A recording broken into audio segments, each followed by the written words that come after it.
Yesu murakoze, reka dukomeze. Yesu yahinduye urupfu intsinzi mu buryo bubiri mu nyigisho z'ibyanditswe. Iyo tuvuga ibyanditswe ubwo tuba tuvuga Bibiliya, tuba tuvuga Tora n'izindi nyigisho ziri ku ruhande rw'abakristo zivuga nyine ibya Yesu. Turabivuga no mu bwenge bw'abakongo cyangwa ibyanditswe by'abakongo. Hano hari tikitaka, hari shamani n'ibitabo bitanu, nabo bari bafite ibitabo bitanu, sibyo?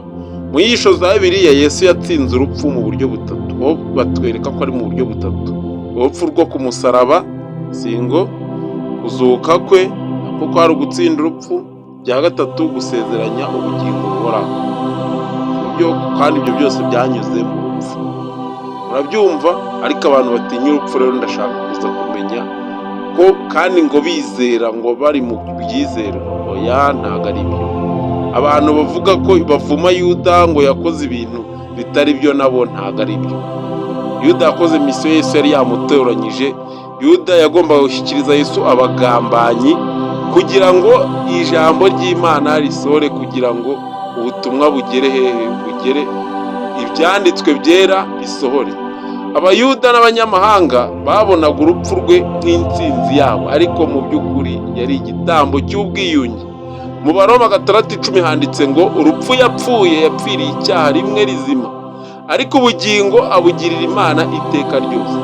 Urupfu rwe rwahinduye icyaha intege, kuko icyo twagombaga kwicwa nacyo nicyo yapfiriye.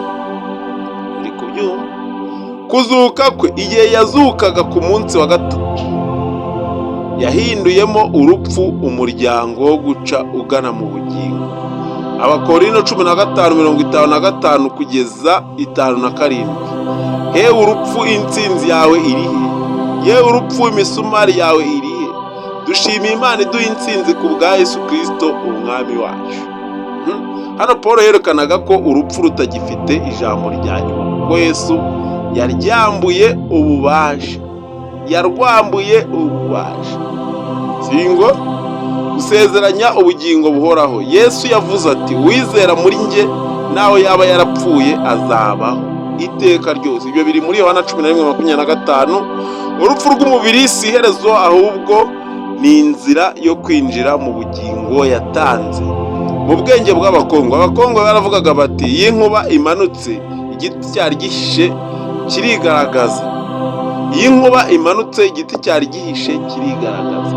Bivuga ko urupfu rwa Yesu rwatumye ibanga ry'Imana rigaragarira abantu bose. Urupfu rwe rwari nko gupfusha uruhu kugira ngo amereye inzoka nshya. Umubiri wa kera urapfa, ubugingo bushya bukazuka. Niyo mpamvu bavuga bati, urupfu rwamubereye imbehe, ari naho yahereye atubikira ubuzima. Ingo uko byabaye intsinzi. Urupfu rwari umwanzi, abantu bose baguhaga nk'iherezo. Urupfu rwari umwanzi, abantu bose baruhaga nk'iherezo. Sibyo? Yesu yarwinjiyemo atarwiyumvikanaho, ararwambara n'umwenda, hanyuma ararusiga mu mva. Singo uko niko urupfu rwabaye intsinzi. Aho rwari rutwara abantu umwijima, yahavuyemo nk'umucyo utsinze urupfu. Ariko none abantu bari kutwigisha inyigisho za matrice, badusobanurira ibintu uko bitari, batubwira ko urupfu ari cyo kintu cya nyuma kibaho.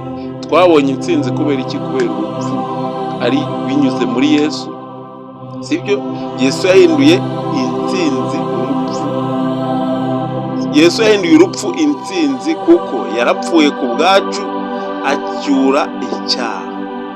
Yarahagurutse acyura imva. Yasezeranyije abamwizera ko bazabaho naho bapfuye. Si bisobanutse ubu ngubu koko? Murakoze cyane. Imana ibahe umugisha. Twatsinze urupfu ku bwa Yesu. Turi abantu b'Imana. Imana ni iyacu. Imana muri twe, twebwe mu Mana. Imana muri twe, abantu. Imana mu bantu, abantu mu Mana. Iki kiganiro niko cyitwa, mugikurikirana kuri Wubaka TV, igiti cy'ubwenge, umurunga banga wa television. Yes, murakoze, mukomeze mudukurikire. mukomeze mubisangize abandi. Niba ufite igitekerezo ugishyireho, niba ushaka kutwunganira dukeneye ibitekerezo. Murakoze.